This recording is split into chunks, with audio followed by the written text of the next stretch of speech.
John Clem was the youngest soldier to serve in the Union during the Civil War, becoming a drummer boy at only 10 years old.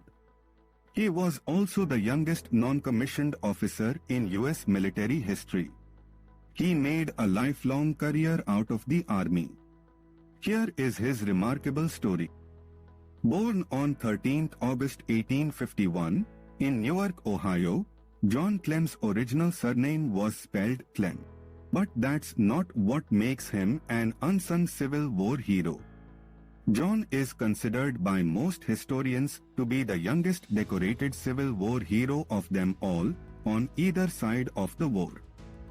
According to Clem himself, he ran away from home at age 10 to join the Union Army shortly after his mother was killed in a train accident.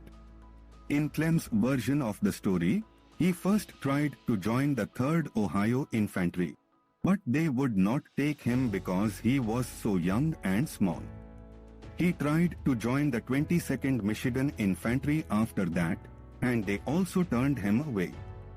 However, he followed them, and they eventually adopted him as a mascot for their regiment and gave him the position of the drummer boy.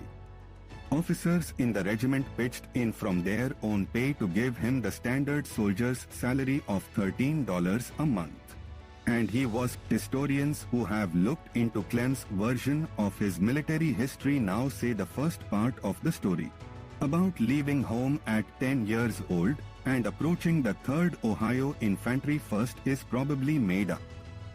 However, the second part, about officially joining the 22nd Michigan when he was 11 or 12, is undoubtedly true. John Clem became a nationally known figure during the Civil War due to his young age as a soldier. He was present with the 22nd Michigan at the Battle of Chickamauga. During the battle, he rode an artillery caisson to the front lines and shot a musket that had been trimmed to be small enough for him to use. Though the Union had to retreat, John shot and wounded a Confederate colonel who demanded he surrender to him. After this battle, John was promoted to sergeant and became the youngest non-commissioned officer to ever serve in the United States Army. He also received a medal for shooting the Confederate colonel, making him the youngest decorated soldier as well.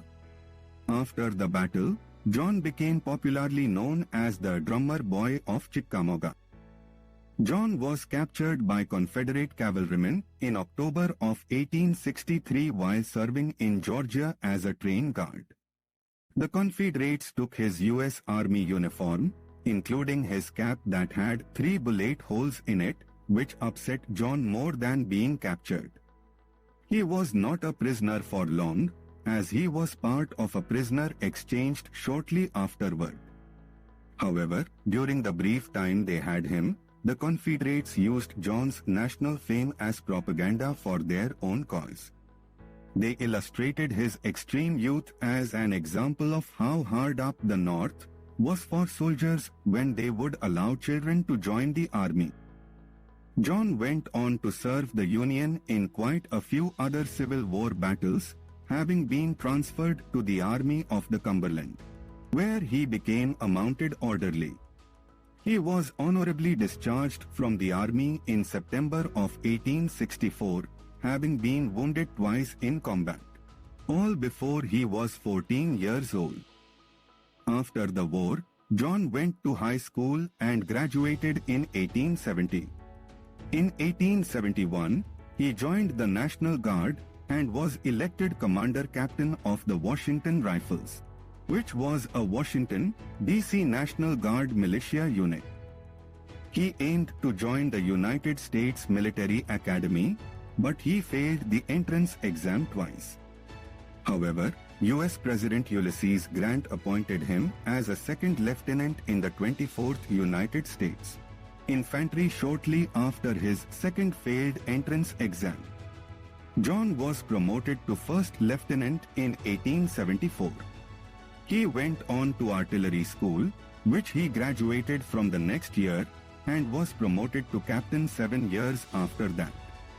When he was promoted to captain, he transferred to the quartermaster department, where he stayed for the rest of his military career.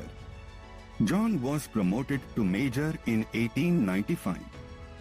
John served the United States in the Army during the Spanish-American War, acting as a Port Depot quartermaster in Portland, Oregon, and as a department quartermaster at the Department of Columbia. He was part of the occupation of Puerto Rico and served as both depot and chief quartermaster in San Juan. He was promoted again in 1901, this time to lieutenant colonel, and achieved a promotion to colonel in 1903. He was the chief quartermaster at Fort Sam Houston in Texas for 5 years, from 1906 to 1911. On 13th August 1915, he reached the mandatory retirement age from the Army at age 64 and was promoted to Brigadier General upon his retirement. At the time of John's retirement, he was the last Civil War soldier still serving in the U.S. Army. John received one more promotion to Major General on the retired list in 1916. After he retired from his lifelong career in the U.S. Army, John moved to Washington, D.C. for a while before moving to San Antonio, Texas.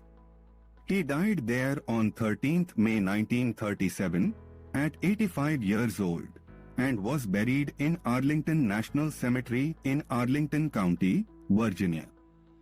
While having such a remarkable Civil War and subsequent military career, John managed to meet and marry Anita Rosetta French in 1875. They had a long marriage and were happy together. Anita died in 1899 and John remarried in 1903 to Bessie Sullivan, a woman from San Antonio, Texas. Interestingly, Bessie was the daughter of a Confederate veteran, which prompted John to say he was the most united American alive. John had one child with Anita and two with Bessie. His only daughter, a child with Bessie, became a nun and eventually Mother Superior of a convent she helped found in Reno, Nevada. In addition to his service in the Civil War and U.S. Army, John Clem was a member of the Military Order of the Loyal Legion of the United States and the Military Order of Foreign Wars. Thank you for watching this video. If you enjoyed it, please give it a thumbs up and subscribe to our channel for more history videos. And don't forget to comment below what topic you want us to cover next. See you next time.